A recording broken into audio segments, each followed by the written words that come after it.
Right now, inside every single one of your cells, there's this crazy high stakes game being played out millions of times a second. It's a game of blocking and binding, and if you understand the rules, you hold the key to everything from life saving drugs to deadly poisons. So today, we're going to dive deep into the fascinating science of enzyme inhibition. To kick things off, I've got a real-life medical mystery for you. And this one, well, it seems to break all the rules. It's a case where the cure looks a whole lot like the poison itself. I know, it sounds crazy, right? But believe it or not, in some really specific life or death moments, the answer is yeah, a surprising yes. And the way it works, well, that gets us right to the heart of some super cool biochemistry. So here's the setup. Imagine someone accidentally swallows methanol, the stuff in antifreeze. As soon as it hits their liver, an enzyme called alcohol dehydrogenase jumps on it. But here's the terrifying part. Instead of making it safe, this enzyme turns it into formaldehyde. Yeah, that formaldehyde, the stuff used for embalming. And it just starts wrecking our tissues, especially the eyes. So, what's the move for the doctors? You won't believe this. They hook the person up to an IV and start a slow drip of ethanol. Yep, that's the same alcohol in beer, wine, you name it. They keep this going for hours, just to buy enough time for the kidneys to clear out the real poison. But the question is, how in the world does this work? How can you fight one alcohol with another? It all comes down to a molecular showdown, a tiny, epic battle happening on a single enzyme. And this gets us to the big idea for today: competitive inhibition. Okay, think of it like this. An enzyme is a lock. The molecule it's supposed to work on, we call that the substrate, that's the perfect key. Now, a competitive inhibitor, it's like a key that looks almost identical. It fits right into the lock, but it can't turn. It just gets stuck, completely blocking the real key from ever getting in. And that's exactly what's happening in our antifreeze story. Ethanol and methanol are basically molecular twins. So when doctors flood the body with ethanol, all those ethanol molecules start winning the race to the enzyme. They just swarm the place. The enzyme gets so busy with all this harmless ethanol that it never gets a chance to grab the dangerous methanol. It's like the poison-making factory gets completely gummed up.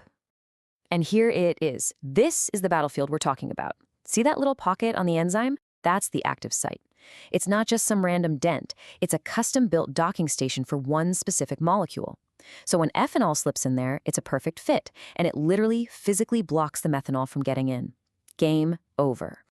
Okay, so blocking the front door, the active site, is one way to do it, but it's not the only way to shut down an enzyme. There are a few other tricks up the inhibitor's sleeve, and each one leaves behind a very specific clue, kind of like a fingerprint. And scientists can act like molecular detectives. By measuring how an inhibitor messes with the speed of the enzyme's reaction, they can figure out exactly what kind of sabotage is going on. It's like a mechanic listening to an engine to diagnose the problem. The data tells them everything. So let's break it down. With the competitive inhibition we just talked about, you can actually beat the inhibitor. You just have to flood the system with more of the good stuff, the real substrate. But other types of inhibitors are sneakier. They don't go for the front door. They bind somewhere else on the enzyme, and that binding actually changes the enzyme's shape. And here's the kicker. With these guys, it doesn't matter how much of the real substrate you add. You can't undo the damage. Okay, this chart might look a little intense, but it's basically the scientists' cheat sheet for reading those molecular fingerprints. They look at two main things. First, Vmax. That's just the enzyme's top speed, its absolute speed limit. And second, CAM, which is a fancy way of saying how well the enzyme grabs its target.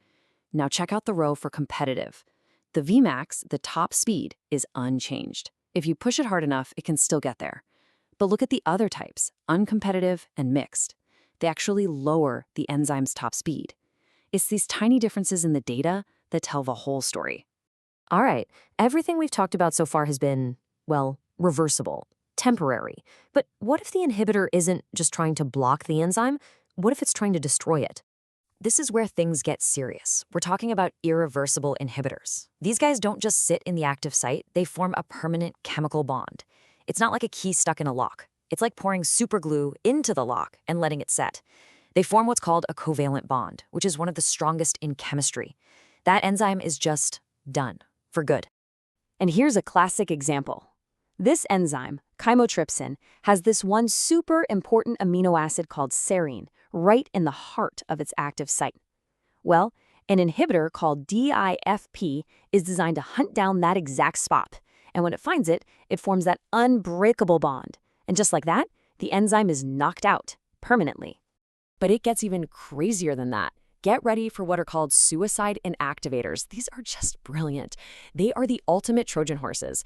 They disguise themselves as the enzyme's normal target, so the enzyme is like, hey, come on in, and starts to do its job. But partway through the reaction, the enzyme accidentally turns the inhibitor into a weapon, a super reactive molecule that immediately attacks the enzyme and destroys it from the inside out. Yeah, this quote just nails it. They hijack the normal enzyme reaction mechanism to inactivate the enzyme. It's so clever.